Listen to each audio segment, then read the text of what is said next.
America के राष्ट्रपति पद पर डोनाल्ड ट्रंप की 4 साल बाद फिर से वापसी हुई है। ट्रंप ने कमला हैरिस के साथ हुए कांटेदार मुकाबले में जीत दर्ज की। अपने चुनावी कैंपेन में ट्रंप ने कई बड़े और लोक लुभावने वादे किए थे, जिनका सरोकार सिर्फ अमेरिकियों तक नहीं बल्कि दुनिया से भी था, जिन्हें अब ट्रंप के लिए पूरा करने का वक्त आ गया है। जी हाँ, घरेलू स्तर से इतर वैश्विक मामलों में ट्रंप ने अमेरिका को युद्ध से दूर रखने की बात कही थी। साथ ही 3.25 साल से चल रहे रूस यूक्रेन युद्ध और 1 साल से ज्यादा समय से चल रहे इजराइल गाजा युद्ध को रोकने तक का वादा किया था। ट्रंप ने फ्लोरिडा के वेस्ट पाम बीच में अपनी विक्ट्री स्पीच में कहा कि ये अमेरिका का स्वर्णिम युग होगा। अमेरिका ने हमें अभूतपूर्व जनादेश दिया है, इससे हम अमेरिका को फिर से महान बना सकेंगे। इस दौरान ट्रंप ने जंग को लेकर भी बड़ा बयान दिया है। ट्रंप ने इजराइल और यूक्रेन जंग की तरफ इशारा करते हुए कहा कि मैं युद्ध रोकने जा रहा हूं, अब कोई जंग नहीं होने देंगे। इसके अलावा उन्होंने अपने पिछले कार्यकाल को याद कराते हुए कहा कि हमने 4 के अंदर कोई जंग नहीं लड़ी, हालांकि ISIS को हराया था। डोनाल्ड ट्रंप ने चुनावी कैंपेन में कहा था कि मैं चुनाव जीता तो रूस और यूक्रेन की जंग को 24 घंटे में बंद करा दूंगा।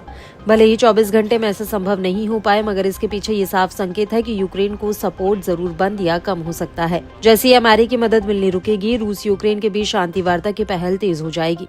दरअसल नाटो और अमेरिका के दम पर ही यूक्रेन रूस के साथ अब तक युद्ध में टिका हुआ है। बता दें कि ट्रंप वोटर्स तक ये बात पहुंचाने में सफल रहे कि वैश्विक संकटों के लिए बाइडेन प्रशासन पूरी तरह से विफल और कमजोर रहा। बहरहाल ट्रंप की जीत से अमेरिका के दुश्मन ही नहीं बल्कि दोस्त भी परेशान हैं।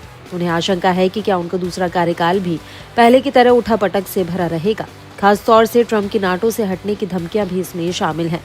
नाटो, जो रूस के खिलाफ युद्ध में यूक्रेन की ढाल बना हुआ है, वह भी खासी चिंता में है। ट्रंप ने नाटो सदस्यों के खिलाफ आवाज उठाई है जो सैन्य खर्च में कम योगदान देते हैं।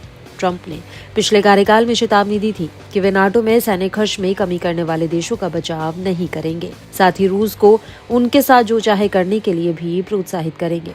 वहीं मिडिल ईस्ट में मचे घमासान पर ट्रंप ने कहा था कि अगर वे राष्ट्रपति होते तो ये नौबत ही नहीं आने देते। इजराइल को कई मोर्चों पर जंग से जूझना नहीं पड़ता। ऐसे में इस बात की पूरी आशंका जताई जा रही है कि इजराइल को पहले से मिलता आ रहा अमेरिकी समर्थन कई गुना बढ़ सकता है। इससे इजराइल का ईरान समर्थित प्रॉक्सी गुटों पर हमला बढ़ सकता है। ऐसे में ट्रंप की व्हाइट हाउस में वापसी मिडिल ईस्ट की दिशा और दशा को काफी हद तक प्रभावित कर सकती है।